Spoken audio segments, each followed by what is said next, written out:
Yes. Is my screen visible? Yep.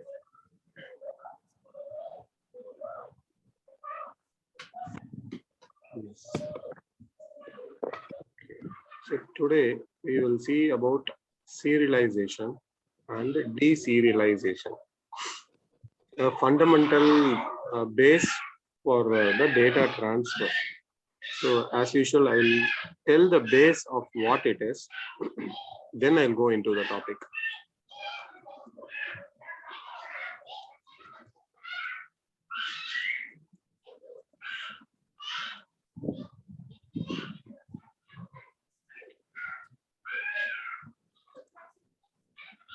So do you remember the web service concept which we discussed?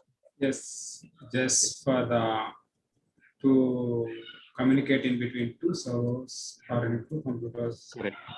Correct. So there will be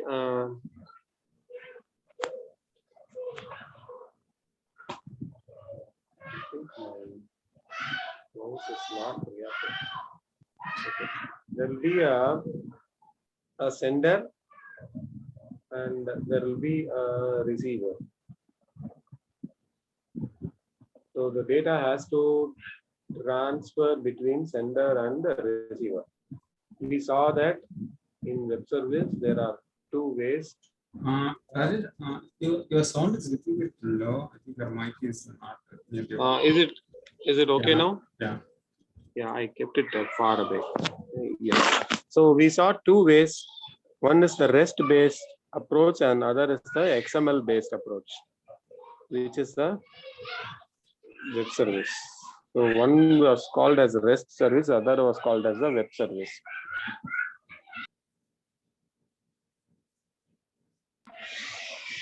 Okay, but we also saw that in the REST-based approach, the data was transferred as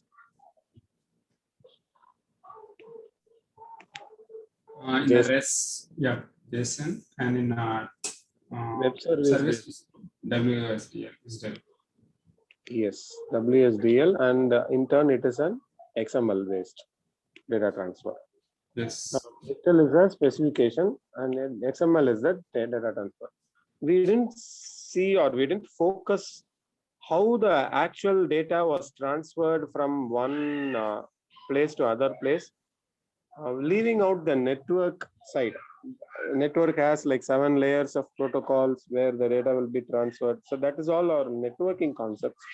Apart from the networking concepts, programming concept wise, we didn't focus on that how the data is getting transferred. So today, you mean transferred means, Rajesh? Oh, how it's getting fetched by using this API calls. That's what you are telling. Yes, here it will be, let's say we have an employee class. So it will be an employee object here. Okay, and we are sending this data over from the sender to the receiver, and the receiver is receiving the same data object, and he gets the employee details. So this data, this employee class data, this employee object is being transferred over the network. It cannot be transferred directly just like that. The programming language should support it. Meaning, the analogy is we have different shipping carriers like FedEx, UPS. Okay, their role is if someone sends a parcel to their source location, they will ship into their trucks or through air medium, and they will send it to the receiving section and they will download it. Yes, but they will send it by their own carrier. Correct, but they will do it only when we provide the parcel at the pickup location. Correct. Yes. They cannot, or they will not come into every house and collect the parcel. They will have some points, correct? A pickup point. So the network or the seven layers of protocols, all those things are analogy of the shipping carrier. The network itself cannot send any data unless someone comes and pushes the data into the points, the collection Okay. points. So Okay. that someone is the programming language. So the programming language is the actual originator or is the source. The programming language only should be initiating the transfer of data, and network is the just a medium, a channel which has the capacity. A truck has a capacity to accommodate the parcels and it will transfer it. The truck cannot read the parcel. It even if it reads the parcel, it has no use in it. The purpose is different. But the point which I am telling here is the origin, the initiator is the programming language. That area of that area or that section we have not focused so far. Today we will be focusing how the data is transferred. That I will means not from programming to the collection point, Rajesh. correct. I will yeah, you got it right. We are not going to For focus that on, we are using we have not seen anything so far. okay, that means for that we need any programming in between that extra I mean any programming no, I'm not saying interface. Yeah, it is required. A small Okay. programming is required, which we have not seen so far. Okay. It is actually not a complete new programming. In the same Java, we have few syntax which we have to use. Only if we use that, the objects will be ready for transferring over the network. That is what we are going to see now. Okay. Okay, so this is the first level of story where what is the purpose of today's class? To see how the data is being transferred, not transferred. We are not going to focus on this section. We are only going to focus on this starting point and the ending point, because once it is initiated, programming language cannot stay all over here. Its limit is up to here, and again its limit starts from here, the border. So that is the so that is the purpose of today's class. All right, so we will go. I'll clear these diagrams, and oh, I wanted to show something in the diagram. Anyways, so this I showed this. Maybe you can control Z. Will it come? It's not coming. Okay. It's not. It came. Yeah. Okay. So this point is called serialization, and this is called deserialization. So the process of converting the data and starting the trigger or converting the data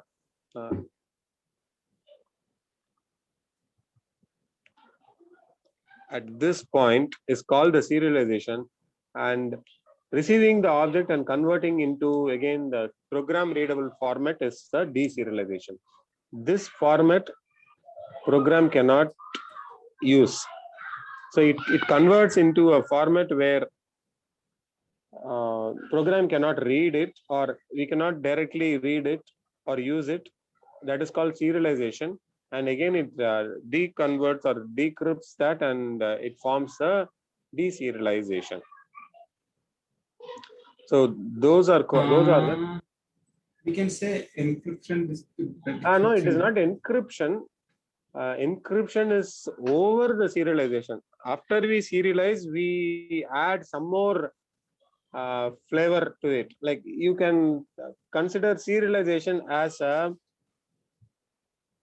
a contract you put between the FedEx, that I am sending a parcel, I am paying you this amount. The FedEx accepts that, okay, I received your parcel, I will be delivering to that place.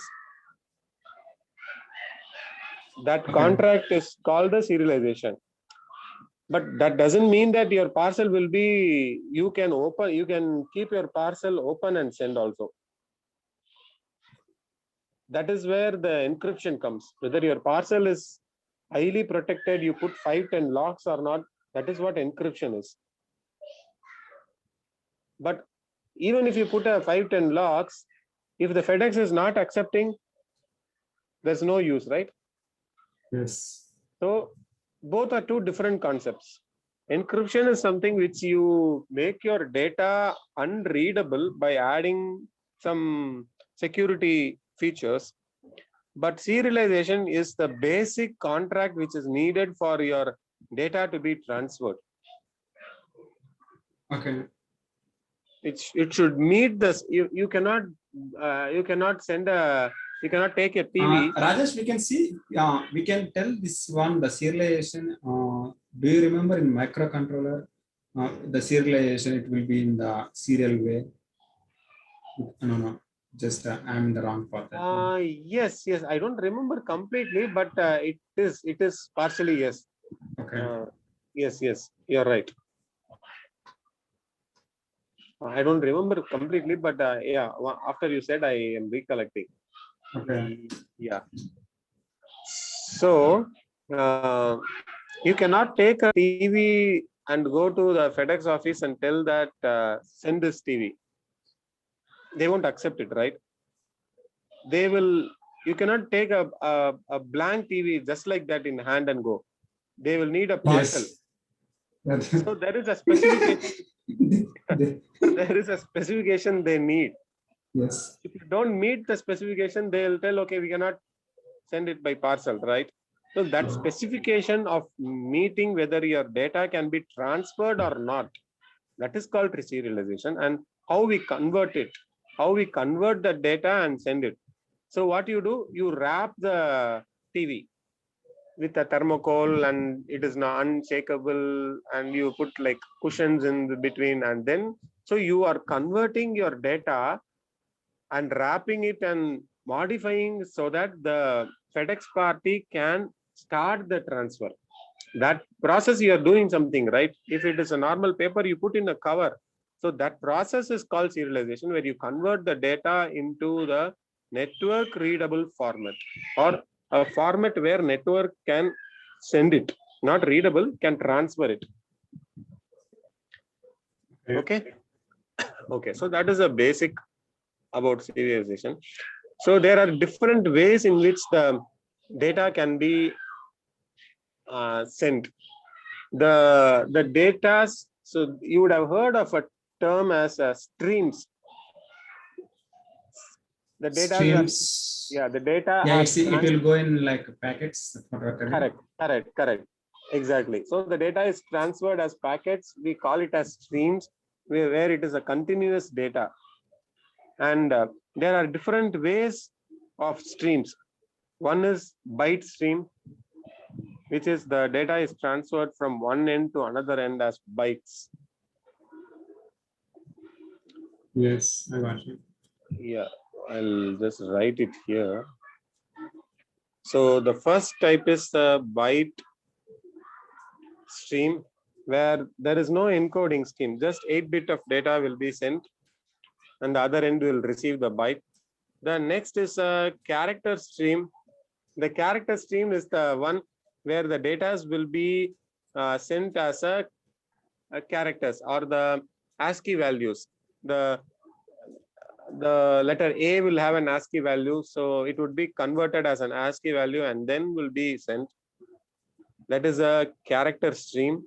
The other end should be capable of reading the character stream. And the third is the data stream. So data stream can convert the primitive data types: Boolean, character, byte, short, int, long, float, and double. So strings. So these are the data streams. The final one is the object stream. So the object streams are the one where the entire object, in our case, the employee, the example I've given, like the employee, this object is as a whole converted as a byte stream, and it is stored and it is retrieved. So this process of the object stream is called the serialization. Okay. So the last part where the serialization comes, where we send the object as an object, if we send, it is called serialization, and we deserialize. So to do the serialization, there are different interfaces in Java. Mainly there are three interfaces: remote, serializable, and clonable. So these are the primary three. So these are the primary three interfaces provided by the Java: remote, serialize. We will see one example using one of these: clonable.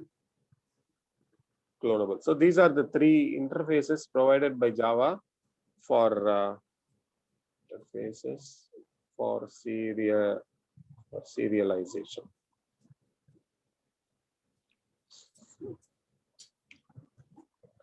Okay. This is said. I will close this.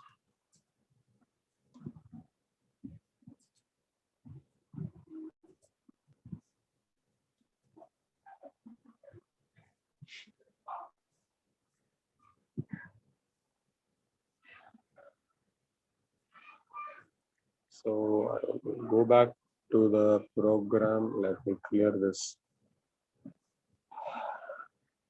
Clear all. I'll save this copy first. Okay, clear all drawing. Okay. Now I will go back here. Let us create a new project. New Java project. Serialization example.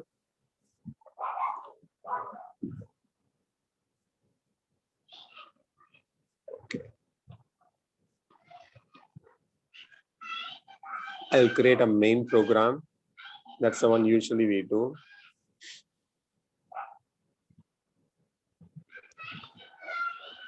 I'll do a package name compound package.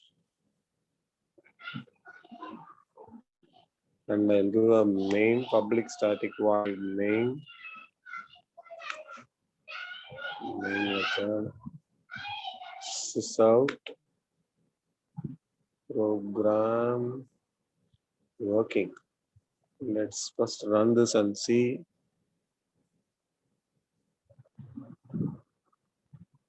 Okay, working. So the program is working. Now I will go ahead. I will create a new class as employee.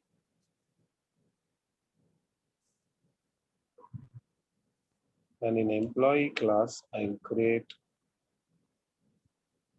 string employee name.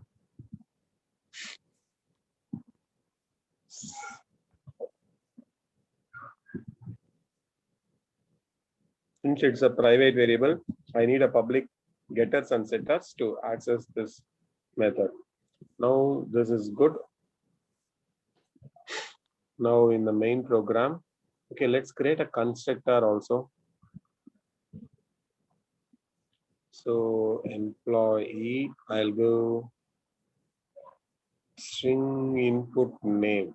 So whatever the input name is coming, this dot name equal to input name. So the object will be created with a name by default.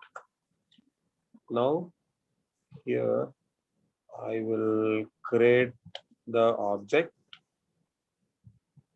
employee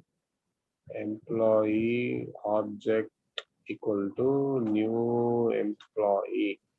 So it's expecting an input, and today is Wednesday.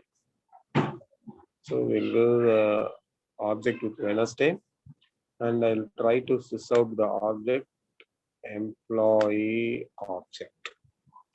So far, we'll see whether the program is working without any issue. Yes, we got the object. So just one additional thing, I'll do a toString method. So we saw what is a toString. toString is to toString is to convert the object into a human readable format when we give a sysout. So it's going to return an object.toString. So we will return name as this dot name, or we have to use the getter method get name. Okay, actually toString change to string, and we will have override. toString should be caps, I think.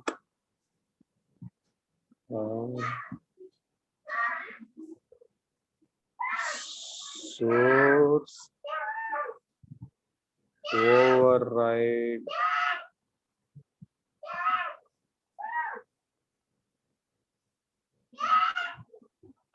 override implement methods and toString. Override string to string. It is there. Correct only. Override to string. Return. Everything is correct only.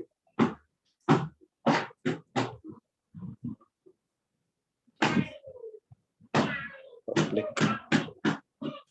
The default toString is a public. Okay. Now it won't print the object. It's going to print the name in a string. Okay. So far, good. There is no concept of serialization so far. Now, I want to send this data. Let us say I want to send this data over network. Now, this data is not a valid data, which means, as I said, this is a raw TV which we have taken to the shipping department. So they are telling they cannot be shipping this out, and they need us to do something and wrap it. First, let's confirm whether is that really true or not. So we will try to, I will try to write this object in a file, right? Because we cannot test it by sending in network. Instead of that, if we are able to write to a file, that is also same as writing it to a port or writing it to a network. So I'll try to write in a file. So I'll give like string the file name equal to first program.txt. I'll write in a text file and see, and file object equal to new file of file name. And then I just wrote something here. After I get the file, take this line. I am not using file, I'll use a file stream. So file output stream, it is same, not much different. So I'll pass the file name here. I'll delete this.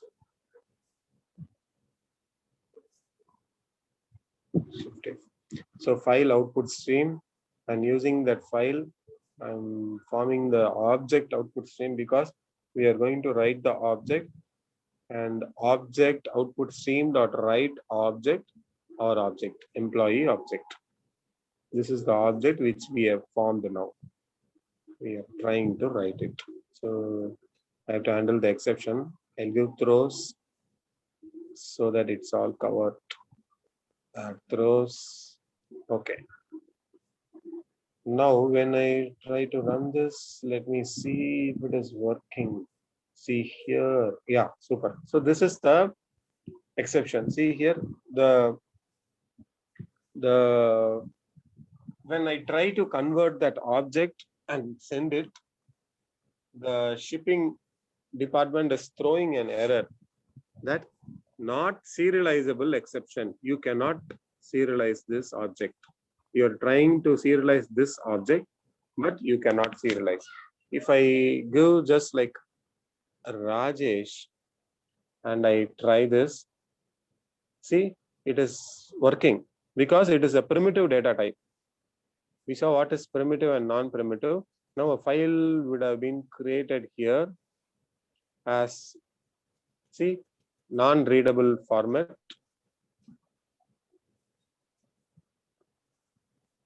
The byte stream is the object stream is written here. If I go to this path, I can show you when I open in a text file. So, okay, see here, non-readable format. We cannot convert this. So it is writing.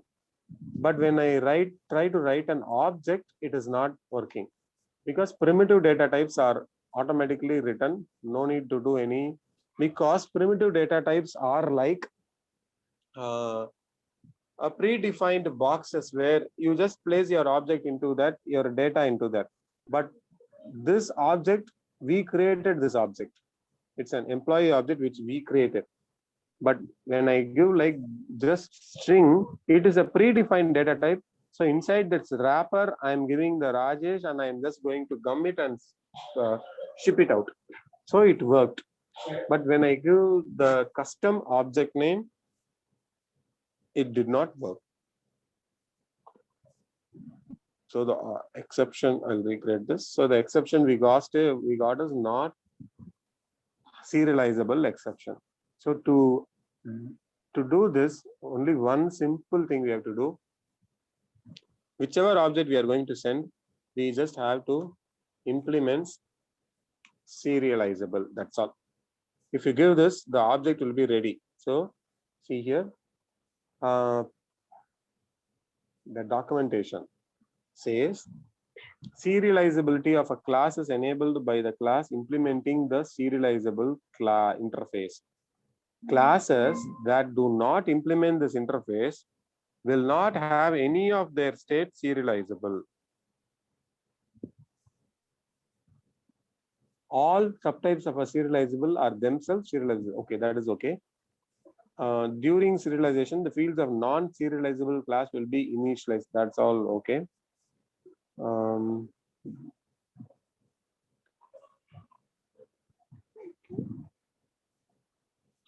Do not need to designate. Okay, write, replace. So these are other things. Nothing. Yeah, this is one thing which you have to see, like the serial version ID.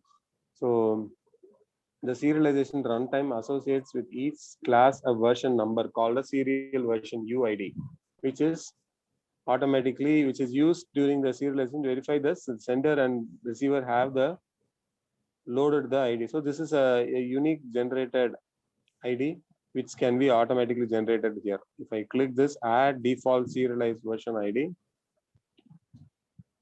I will get a long ID.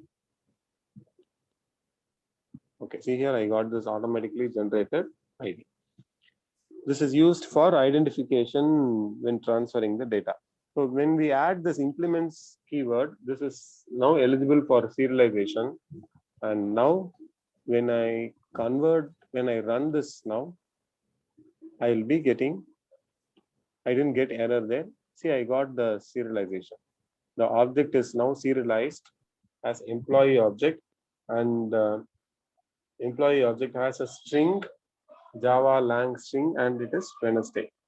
And so in Eclipse, I'm able to see this, but if I go there, go to the folder,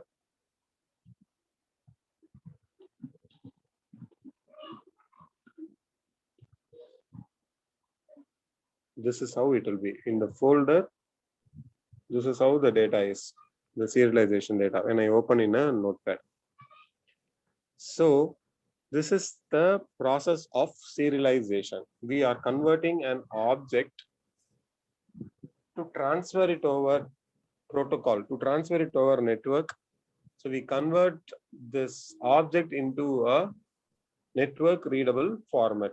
So this is called a serialization. Any questions? No, I'm good. Okay. Now That we means will. here just it's like parts are going to combine and Yes. Yes. Yes. Now we will do the reverse. We are serializing it. Now we have to deserialize it. We have serialized and we have written it here. Now this data we will deserialize and we will try to read it. So I will start here, deserialize. The first few things are going to be same. I will copy this. It's going to be file inputs, object input stream, not the output stream. Previously, we used the object output stream here. Now it will be same. The file input stream, we pass the file name. Where is our file? File is first program.txt. So that is going to contain the serialized data, not a human readable data. And I try to read that object and I convert to an employee object. And finally, we will give a sysout by taking employee object dot get name, and we'll see whether the name is printing or not. So again, the exceptions will be thrown. We'll surround with a try catch, or we can do a throws, not an issue. Now, when I run this, let me comment the first section because the serialized data is already done and it is available. So let's use that same data. The file name should be there.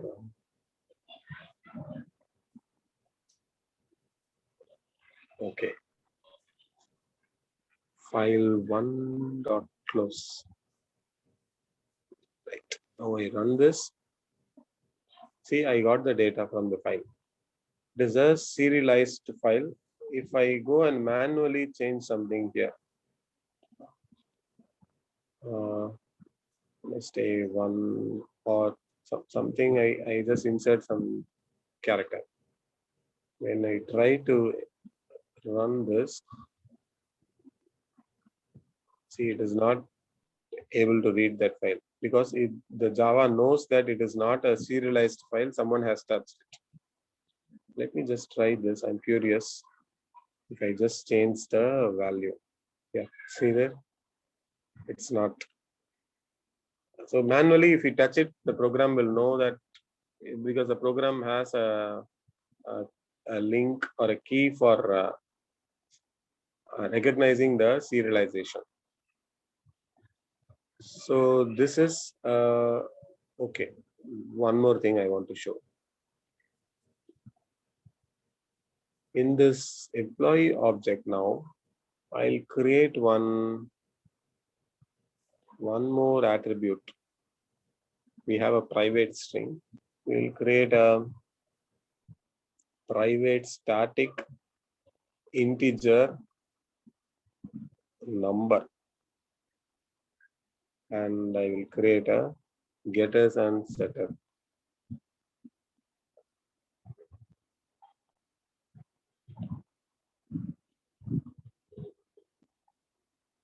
And I will add it in the toString also.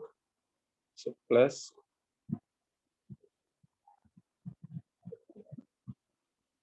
number is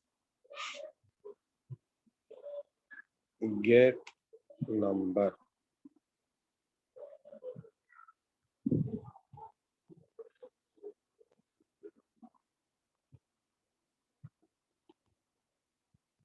Show you here. Okay.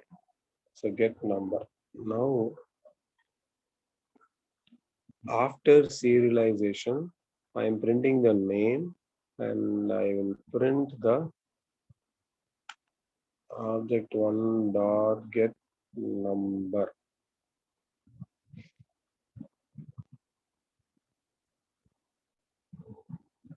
Oh, I didn't pass the number, right? When I create the, so I have to add this number in the constructor, or I can do it other way. After I form the object, I will set the number dot set number 200. Let us see.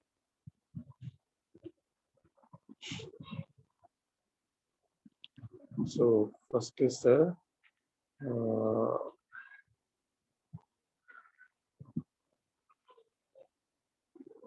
So we said that static data, and I set that number using the object, and then I'm retrieving that value, and we are serializing it, and then we are retrieving it. So it is coming good. Now there is something called as transient. One second. So if I add a word transient to this, okay, Okay. not here, correct. Transient means the normal English word is temporary. Okay. Okay. Transient means which is not a permanent one, which is a temporary.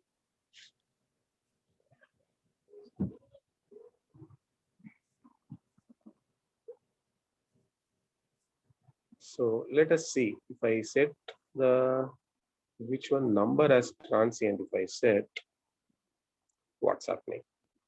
See, in the initial object, the value was there. When it was serialized, the value did not go. And finally, when it is deserializing, the value did not come. So that brings the concept as transient values cannot be sent over network.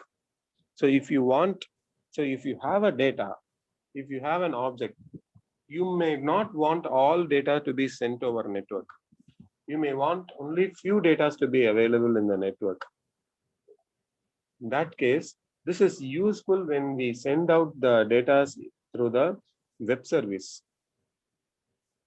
So where we want only few data to be sent, in that case, we give the other data as a transient.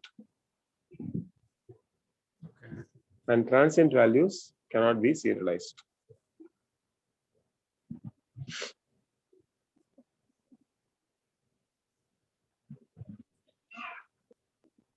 Okay, so that is about serialization. Yeah, I'm good. I share just how the code works. Okay, good.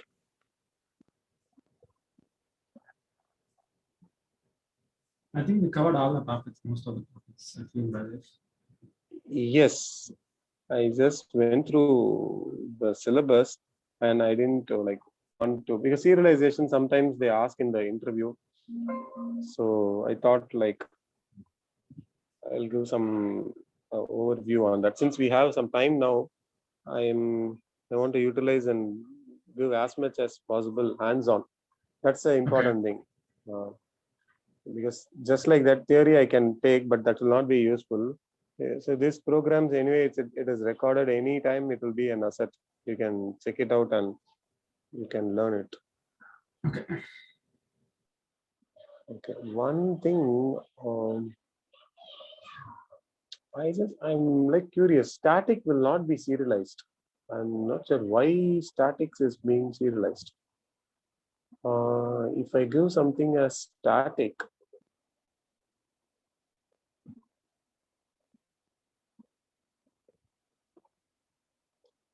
let us say I give the static integer. Let me leave this. If I give like private static roll number equal to 20,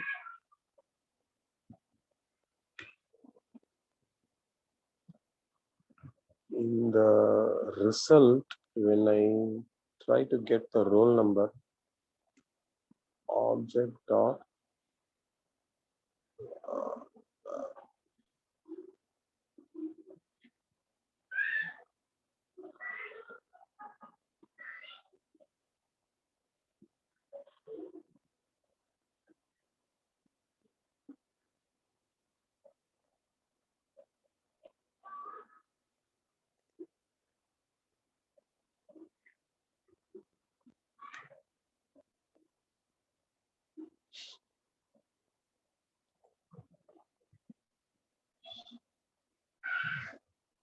how 20 is coming, right?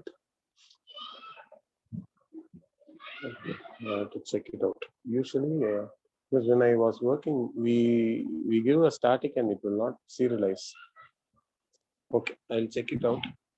Then, yeah, that's all about serialization. So I think I covered it. Since we have like 15 minutes more, I'll cover some more basic on the string buffer and the string builder. And Monday I'll start the interview part of it. So I'll start the interview questions. Along with that, we'll discuss the answers.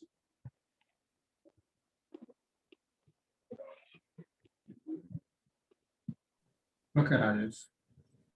Okay. So string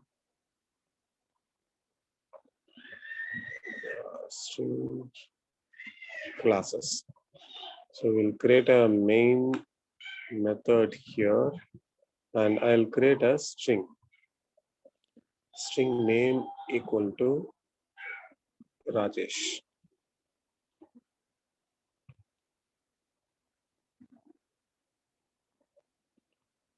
So when I run this, I'll give a sysount.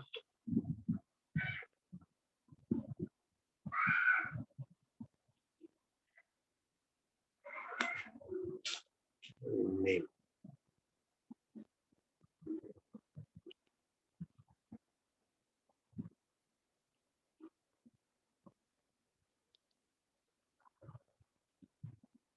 So application. Okay, so the string is printing. Now we have something called as string buffer and string builder in Java. The reason is, let us say I have this string, let's say Monday. So Monday is there.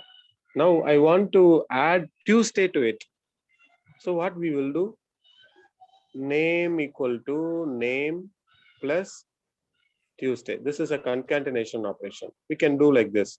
Again, if I give name equal to name plus Wednesday, it's going to add Wednesday. I'll give a space. So if I run this, it will give me Monday, Tuesday, Wednesday. So this is perfectly allowed.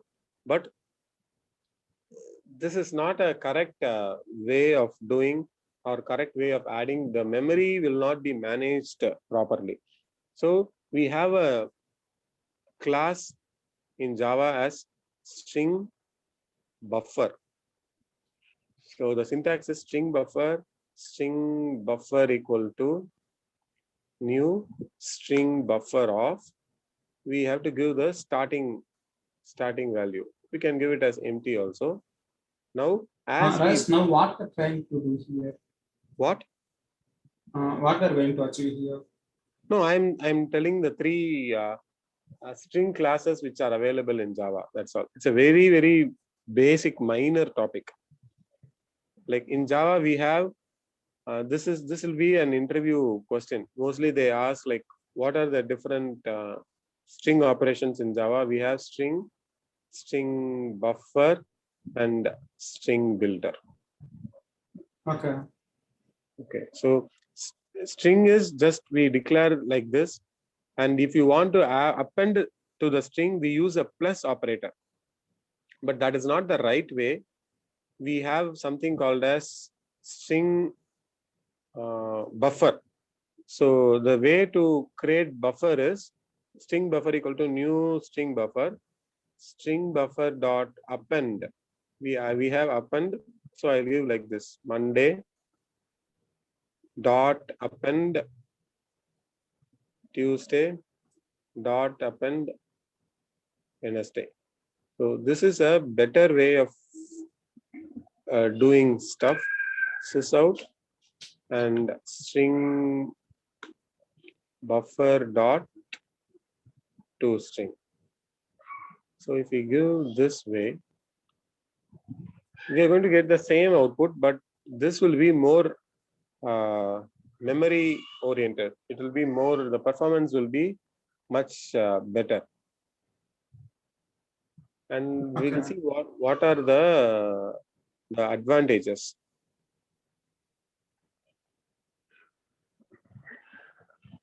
I'll go back.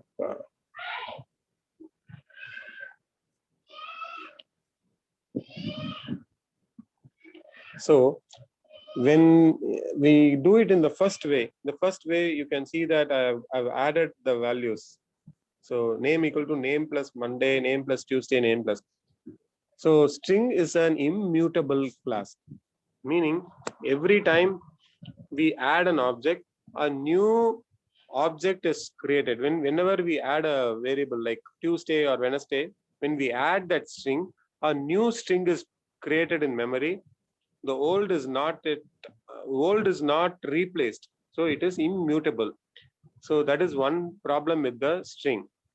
The string buffer and the string builder they are mutable, which mutable means the same memory will be used. So when I give here name equal to object, so one object called a name will be created in memory. Now when I give like name equal to name plus Tuesday, another object will be created, new object will be created with Monday, Tuesday. When I give like that, like Wednesday, a third object will be created as Monday, Tuesday, and Wednesday. Because string is immutable, means it cannot change itself. It is fixed. When you add something, a new object will be created. But string buffer is a mutable, meaning when you append something, the value gets appended in the original object itself. So when we append like this 2 times or 3 times, we have only one string buffer object. In the memory, it doesn't create lots of string buffer objects. So we have something called a string builder also. It is similar to the string buffer. The string buffer is a thread safe. Do you recollect what is thread safe? Let's say Thread safe is in threads we discussed that 2 threads or multiple threads can be started at the same time. We are going to give some time to correct. So when the string in the string buffer, if multiple threads are going to access, it won't create a problem. The string buffer is a thread safe because multiple threads can access the same string buffer without any issue. But string builder is not thread safe. If you are planning to have multiple threads, you should not use string builder. We don't go with string builder. We go with the string buffer. This is a core concept which is usually asked in the interview. So that's why I brought this point now.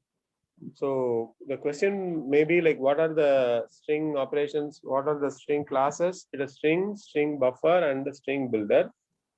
When to use what? When you are having only one variable, go for string. When you are having like appending of variables, this is mainly used in the prepared statements in database. When in the application, web application, when we wrote, if you remember, I wrote we used to append queries. I wrote a string buffer and I used to append the queries. So string buffers are used when you need to append multiple string data, and string builders are same like string buffer. It is mutable. String buffer is also mutable, but string buffer is thread safe. String builder is not thread safe. That's the only thing. Okay. It's very minor concept, not a big one, but mostly they ask. So I think I covered most of the things. So with the JVM I started. The JVM is done. Threads are done. Abstraction, OOPS concept is done. And interface in detail. Collections we saw, and we saw the threads. So Core Java almost I think everything is done. And web application also we covered. I'll go over the syllabus. Rajesh, I have one question here. I forgot to ask. Yes, please. We learned Core Java. What about the front end? The- Front end is HTML, CSS, okay. you Um, Angular or JSP. Do you want okay. me to like take like 1 or 2 classes on the front end? I'm good with that, Rajesh. My question here is to create forms, for example, the front end, it doesn't come whenever we are going to create forms, for example, because I'm comparing with .NET code. In .NET, I feel when they're going to create they will have forms, they will click the text button, and behind that one, they're going to write code. Like that concept, it doesn't come in Java. No, it doesn't come. Oh, that is totally different. That is coupled. The .NET is usually they have like ASPX pages. So people are forced, or mostly they build only, they go with MVC core. So they have their forms, everything is there, and they write a click function. As you said, in the CS file, we write the functions. Oh, in Java, Yeah. we don't have like those We don't have. applications. No, we Okay. don't have. You have to write in JSP. We have JSP, you have to, but it's separate again. It's In not. Java also we have, or it's separate? We have, but it is not as coupled as it is in .NET. You are not restricted to use only the Java's default JSP. Java comes with the JSP. Actually, if you see core Java, we No, don't I have thought front end is like forms, and we when HTML the form. when the starting of the course, I came to know when we are going to hit this one, the click function will come. Okay, now these forms and everything, the front end will come like the Angular and HTML. Okay. Correct. Okay. The forms which you are asking is the HTML forms. The click functions are the HTML functions, which we can write in the JSP code. So yeah, that's how it is. Mostly with Java, right? What people do is they go with Angular or React. So they use Java for API only. Rarely they use JSPs and all. The default UI. Okay. And one more thing, Rajesh, where exactly the .NET will come, where exactly the Java will come? It again depends on the customer requirement. If the customer wants .NET, we develop the same application. If I have developed in both Java and .NET also. So one thing is purely on the customer requirement. But if you ask logically, I will tell depending on the costing. .NET until like 6 months ago, .NET needs Windows Server to deploy. IIS server and Windows machine to deploy. Just now they have broken and they have come out of that like the strong thing that because .NET was like an adamant thing where you cannot deploy in any other platforms. Debian you cannot, Linux you cannot, Ubuntu you cannot. You need a Windows machine to run a .NET application. And you need a IIS server to deploy a .NET application. Okay.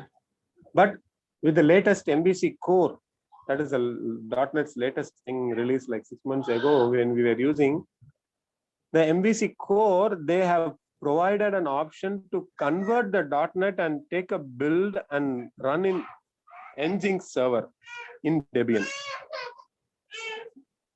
That's the first time. Here MVC means? .NET MVC is it's a name they have given. Okay. Like we have Spring Boot, right? Yes. The same way they have the .NET MVC Okay. core. That's what the name they have given. So if we use that, we can deploy in the Linux machine. But if we ignore that, the basic thing where Java goes is it's an open source. It runs in any machine, Windows machine, Debian, Ubuntu, Linux. any machine it runs because it needs If you come to JVM alone. Java. Yes, Okay. Java, Just need JVM. Okay, that at the JVM. starting of the class you told me, right? Okay. Correct. So you place that JVM libraries in any machine, Java will run. And that is why people prefer Java, because you can deploy in open source. The JDK is open, JRE is open, Debian is open source. You just need one simple machine, 1 GB RAM. Debian will not consume RAM. Debian will take just 500 MB of RAM, 250 to 500 MB. So if you have like 2 GB of machine, you will get a decent performance of Java application. We have had live servers with just 2 GB of RAM. So everything is open source, the cost cutting. So when it comes to cost, the client says like, I don't care about what technology use. I don't want to pay for servers, all these things. Then we propose Java with Debian or any other Linux. Red Hat is again cost. It is licensing cost, same like Windows. So we don't propose Red Hat. But it comes with security. If you pay, you will get more security. So it's not a wrong thing, but just like for simple applications where we are not concerned about that much of security, we go with Debian. But it doesn't mean that Debian is totally a secure less server. Everything we have a security, but Linux has much more. Red Hat has its own. It's a professional tool, right? This is a community edition. So to answer your question, for one is customer.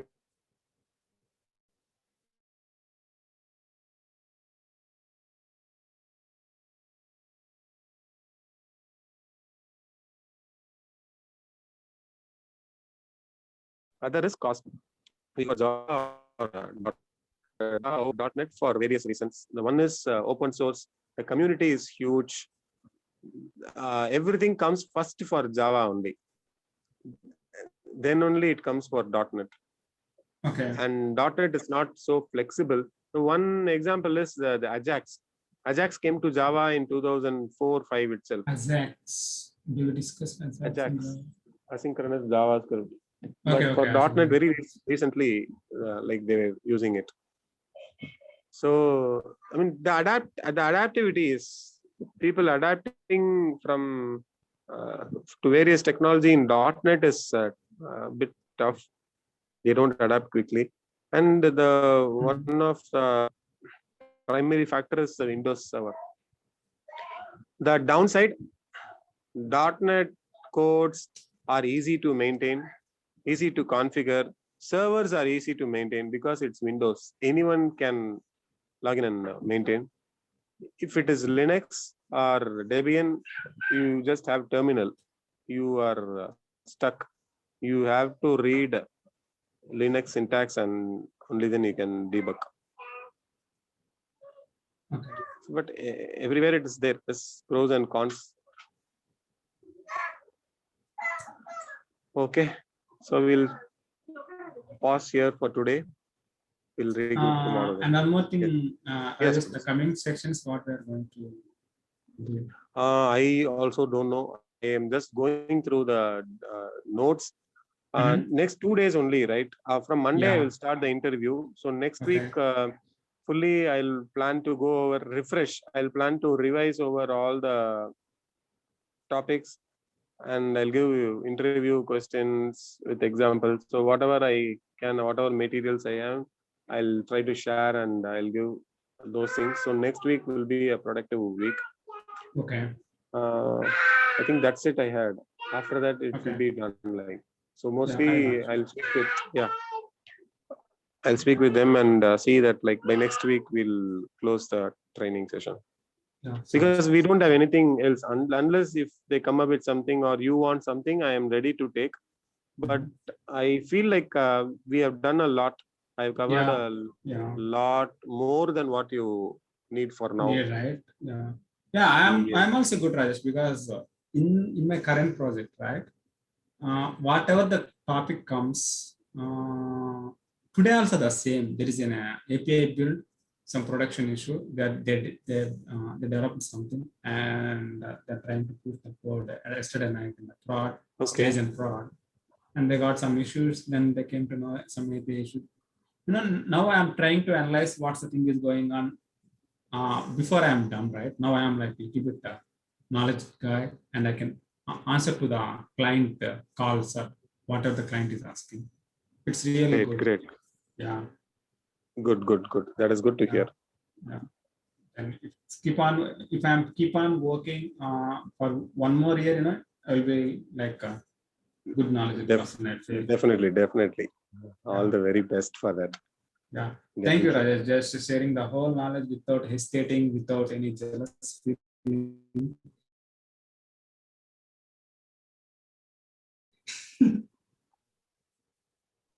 Hello. It's my turn. So yeah, without any jealous feel. Definitely, I said it's my pleasure too. The thing I'm asking. Yeah. Definitely. Yeah, I mean that's why I am here. So definitely, I definitely try to fulfill why I'm here. That's good. But the only thing is, like as I've been telling, the participant is even today. If you see, only you are there. Yeah. That is only downside. Because I told you right before, some guys are really busy in marketing, some guys are in works. Because yes. The thing, it's like even the videos also I don't see a count. If in the class I don't see, but the videos, if I see at least count, right, I'll feel okay. These guys are not able to attend the class, but they have really interest and they are looking into the video. It depends on the person. But even videos, they don't have. Yeah, right. If it was like more crowd, right, it will be more interactive, and even I will be learning a lot, and there will be a lot of things going on. Correct. Now I feel like only one person, like only you are actively interactive, and only you, and the only thing is only you join. I think from day one only you are there, right? Anyways, no feelings. Just wanted to share that, but no, that's fine, Rajesh. They will ask me, the employer, they will ask me how the class is going on. I to be honest, I really forced them. I need class, because I don't know anything in my current project. I want to learn something. Right. Yeah, he's my employer. They are my employer, right? Just they will. Yeah, okay. We are going to arrange classes. Just we will tell to the many people. Okay. Good. That's how it's came. To be honest. Yes. Yeah, that's how it's came. Nice. Okay, Rajesh. Yeah. Good. Then we'll talk tomorrow. Yeah. Yeah. Bye.